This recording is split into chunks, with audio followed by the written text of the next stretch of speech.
I'm going to take a moment to talk about all this graduation stuff that's on the side here. This machine is very versatile.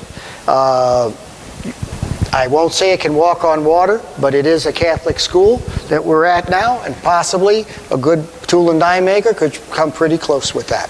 Okay, that said, okay, this machine has the capability for this head to swivel this way, back and forth, has the capability to have this head swivel this way, up and down, has the ability to have this column run out and back, and has the ability to take this whole mechanism here and make it swivel 360 degrees if necessary.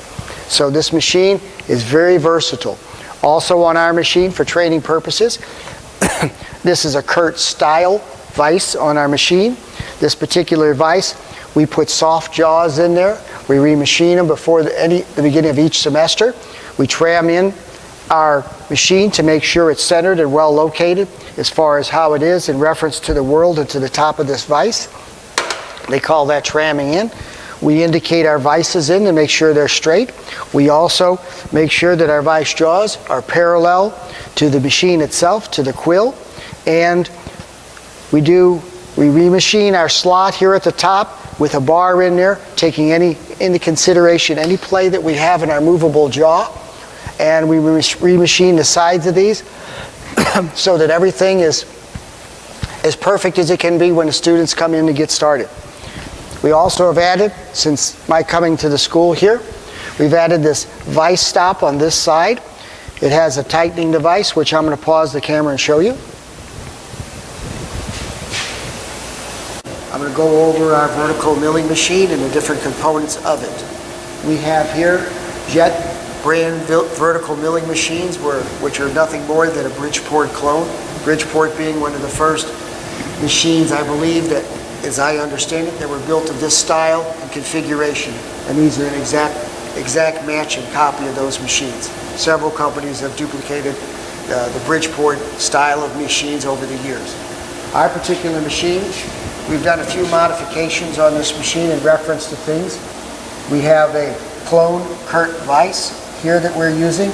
We use aluminum vice jaws in our vices because it's more forgiving for the students to practice on and do things with. We have the swivel bases on our Kurt style vices. We have changed out a few things on this particular model of machine. We went to a quick change handle, which allows us to pull out and click. It has a series of holes in here where we can move it to a different location so that this handle works freely and comfortably for the ease of the machine operator to use it very skillfully as he moves along, or she, as they move along. On this here, on our quill feed, we have a quill lock here, which locks our spindle in place and doesn't allow it to go up or down, and it keeps us rigid so that it stays in one place if the need arises. If we're using the machine in a vertical sense, operations such as drilling, where the pressure is straight down, the quill can be ran out as far as it's allowed to extend and be used very comfortably. If we're doing an operation on the machine with an end mill per se or fly cutter, we like to have the spindle up, choked up as far as we possibly can to put the least amount of strain on our spindle configuration we have here. The next thing is, this here is what they would refer to as a graduated stop, okay? It's graduated in thousandths of an inch. I was going to say micrometer stop, but some people may correct me and say it's really not a micrometer stop, and it really is, depending on a point of view. But it is graduated in thousandths that it can be revolved and moved down. We've modified ours to buy the quick change button style, where we can press that in and run it up and down wherever we want it to stop, and then when the button is released, then it goes back to working off of the threads themselves. It does have a graduated scale. This is a scale, not a ruler. A graduated scale over here so that we can do rough measurements as we've taken. If we wanted to drill a hole, say 1 inch deep, we could go from there to there, and it would be approximately 1 inch on the depth. Okay. This here handle is so that we can manually, when this particular machine is in the neutral state, let's see if I can put it there, and it's engaged, we can take this particular handle and we can operate the quill manually down or up and have it more of a fine-tuning sort of configuration here with our handle. Okay? Now, when we take this out, this could also go in the feed configuration. This way would be disengaged, and if we move the handle here, it is engaged. Now we've engaged the feed in reference to the gearing mechanism in the machine. Okay? We can turn it into forward rotation, which is clockwise. We push this little button in or out. We engage this, and you can see that the feed is now going down to the stop. Once it comes in contact with the stop, it'll click out the feed and go back up. In a lot of cases, you don't really want that to happen. So what you would do to compensate for that is you would engage your feed, you would tap your brake, and what you're doing is dragging the brake. So that way when it comes down and clicks out, as if it went through a hole, it'll stop there for you. You'll shut the machine off, you'll hit the brake on the machine, which will stop the spindle, and then you can release this brake and comfortably lift it out of there without scarring up your finished board hole as the machine would be revolving as it comes up through there, and would really scar up the hole that you're trying to produce. That said, this machine also has the capability to turn it on to go this way and that way both, up or down, just depending on where this lever is engaged. There it's in a neutral position. Like I said, in a neutral position, this little pin goes on there, that goes in that hole, and you can do this manually if you should so wish. Okay. On the machine itself, up in this location, and I'll eventually get a close-up shot of this. On this location here, depending on where the belts are, this machine has a range of 80 RPMs up to a top speed of 2,720 RPMs. Okay, depending on whether you're in low range or high range. Low range would go from 80 to 325. High range would go from 660 up to 2720. On the speed rate. So, in order to change the range, you would grab this lever here that lifts up on the entire mechanism up in the column. Then you would take and bring this around and put it into this range. I always tell the students, together or apart. Separates the two ranges. When you want to put it back into high range, in low range, as it is now,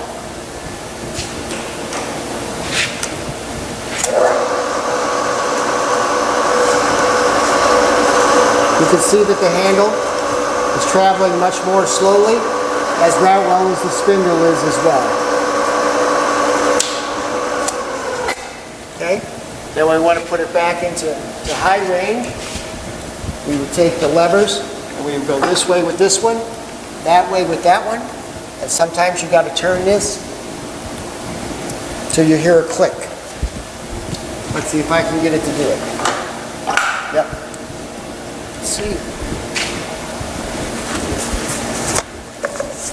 It's a little tougher with nothing in the spindle. You hear a click. What you're doing is you're allowing this to drop into gear, and that's what you want to do when you change it from low range to high range, because if you don't, and you throw the machine turn the machine on, what'll happen is it'll make a severe grinding noise because the gears will be out of sync. Then you'll shut it off, hit the brake, and everybody will be laughing at you. You only do that rarely, a handful of times in the beginning of your trade till you understand you've got to spin this till you hear the click. As we go over to this side of the machine, I'll show you how we change the speeds on this. We unloosen the motor lock mechanism here. The bolt is loose on the other side. We kind of leave that loose all the time because it pivots on here. Release that. You would take and push the motor forward. You would take and move the belt to its desired location. We moved it up to the slowest one it can go. Brought it up there. Relock that in place, and we're good to go on this side. Now, to change it from high to low range, we would take these two levers. This one we would pull this way, and this one we would reverse that way. Or put them together or take them apart. When we put it together, we're in low range. So now that the speed of the machine right now is set at 80 RPMs, and you can see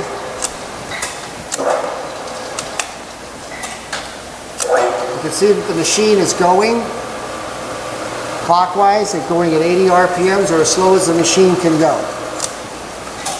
To put it back into high range, release the motor. Leave the motor there. You push this lever forward, this lever back, and then what you have to do in order to make it go in gears, you got to turn it so you'll hear a click. Okay? That means that the motor has dropped down into the gears and now it's ready to go. If you don't turn this so that you can feel the motor turn or hear a click, what'll happen when you start it, it'll make a grrrr noise at the shop and everybody will turn and laugh at you for an instant because you can't get it shut off fast enough. You hope that nobody heard you, but everybody did. And then you would have to fix that.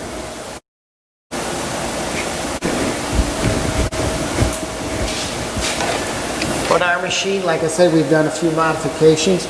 On our vices, we have a vice stop that we put on all of our machines so that we can bring this around, and then we could actually have a stop all built into our machines, and we can move this rod wherever we wish it to be so that we'd get some repeatability. And that just swings out of the way like so. Okay? All of our jaws we recondition at the end of each semester, resurface them where they're like brand new and parallel, and then we make sure they're perpendicular to the spindle while we set the machine up for the next classes to begin. Like I said, everything on this machine takes this particular size wrench. There's a bar that's down through the center of the machine. It's called the drawbar. This particular drawbar also takes this particular size here, the same as on the vise itself, okay? As well as all the rest of the bolts, like I said earlier. The drawbar's got threads on the end of it. There's 7/16 20 is what I believe they are, okay? These particular threads match the threads that are in our collets. And what we would do is we would screw this into there and draw this up, and that would hold our tooling very tightly in the machine so we could actually use it. As a for instance,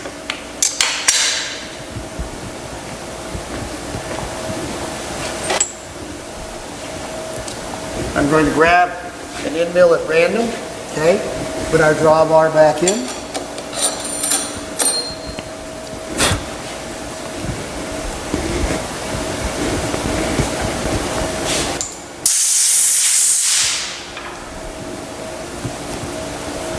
This particular end mill has a half-inch diameter on it down at the shank. You'll find the appropriate collet that it fits in. Generally speaking, you can tell that the collet's kind of a ring fit into this in there. A lot of particular vertical mills have a key inside of them that fits into a slot that's right here down the collet. Over time and usage, that slot, that key usually gets worn away or filed out of the way or damaged, and then in most cases, a lot of times in manufacturing facilities, they go in there and they file it out of the way right away, so it's a non-issue. Okay? You wipe out the inside of the spindle, making sure that it's nice and clean on the taper. You wipe off your collet. You put your collet up in there. You hold it like so. You reach up here. You manually tighten up the drawbar in a clockwise position until it's snug. You take your we also have one of these at each of the machine. It's that much easier for the students. It is a combination wrench and brass hammer. So they could loosen what they have to on the top, and when they want to break it loose from the taper, this grip on it, they can turn this around and lightly tap it on the top to make the pressure let go. So you put this up here. Now, as you take and pull this, you can see nothing happens. It spins the spindle down here. So you apply the brake, which holds the spindle in place. You grab a hold of the handle, you pull it towards you. You let go of the brake, you spin it around and get another bite. Push on real hard as this and pull this tight. Now this spindle, this drawbar is tightened up, and this is in there tight. Now when you go to wish to take it out after you're done with your machining operation, you put the wrench back on top. What I tell the students, and it usually is most convenient for me because I'm short, okay, is to bring it over here, push your brake on, grab a hold of your handle of your wrench, pull it towards you, let go of the brake, get another bite, pull it towards you, now it's loose on there, okay? But yet this is still stuck in there, okay? This is, you turn this not more than a couple of turns. You turn this not more than a couple of turns. You turn this not more than a couple of turns. Just like Beetlejuice. 3 times and you should get it. A couple of turns. If you want, then you would take this part of the hammer and then reach up here and you would hold on to your tooling and you'll tap this and you can feel that this broke loose where you can get this out. The reason you only turn it a couple of turns is if you want to spin it all the way out of there and it still hasn't came out because it's stuck and you hammer on it, what you were going to do is you're going to damage your threads here or damage your threads in your collet because you're beating the threads in like this. When you only unscrew it a few turns, you're threaded up on your collet and you break the suction loose or from the taper, okay? And then you can get your tooling out of your collet or whatever, and then you unscrew this the rest of the way. Okay, I'm going to talk now about the levers and handles on the machine. I could talk about this machine in reference to the traverse of this way, that way, and up and down, and talk to you in terms and try to show you how smart I am and say X, Y, and Z. Okay, I'm not going to do that. Let's keep it simple and straight. This is left to right, front to back, up to down. Okay, this is the handle that cranks it up and down. This is the handle that cranks it front to back. And this is the handle that cranks it left to right. Easy peasy. Okay? On this particular table, we have double locks. We can actually lock the table in place here, and it keeps us from cranking the machine somewhere where it doesn't want to go. We could force it past the locks because the locks actually are a gripping thing that just holds it in place. Okay? It also is equipped with a lock down here, which can lock from going in and out as well. And there are also locks on the knee, which is this part here, that keeps it from going up and down. Okay? Now, I'm going to go into detail with the graduation on the machine itself.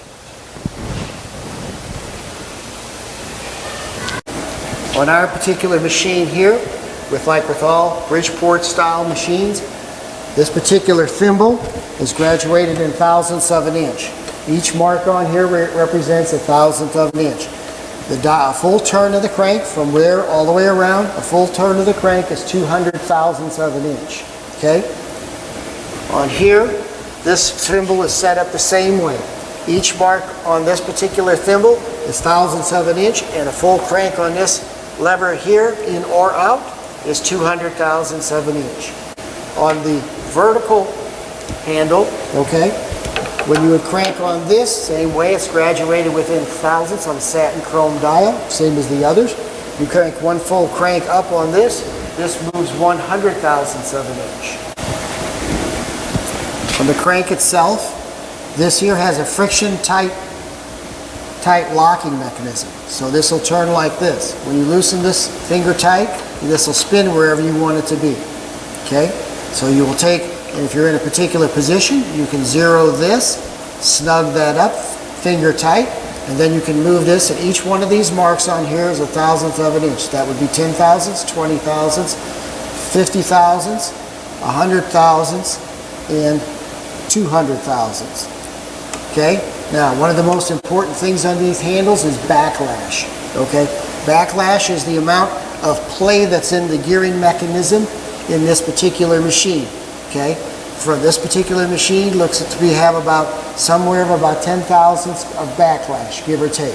So that's the one thing you have to watch out for is your backlash. You cannot be cranking this way, zero your machine, zero your dial, okay? Crank it up here 50, 60, 70, 80, crank it up to 90, but you see you went 10 too far and move it back to there. It's not direct. It didn't move at all. You have to come back here, start back over, and bring it up to 80 because there's play in the handle. You have to allow for the play, and they refer to that as backlash. Okay? On this side of the machine, what we have here is the feed control in reference to the speed. These are just different speeds that this machine has capable of doing. It has capable of doing 3 different speeds. It has 6 thousandths per revolution, 1.5 thousandths per revolution and 3 thousandths per revolution. So what you can do is if you want to feed faster or slower, you can take and do it by changing this feed lever from there to there or up to here. Just depends on what you want, so that when you engage this, engage the feed. As you see, the feed is going that fast. That's going the slowest it'll go, and that's going somewhere in between.